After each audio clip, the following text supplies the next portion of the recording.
जीमा।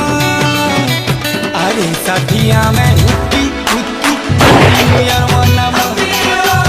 अरे साथिया में हुक्की हुक्की हैप्पी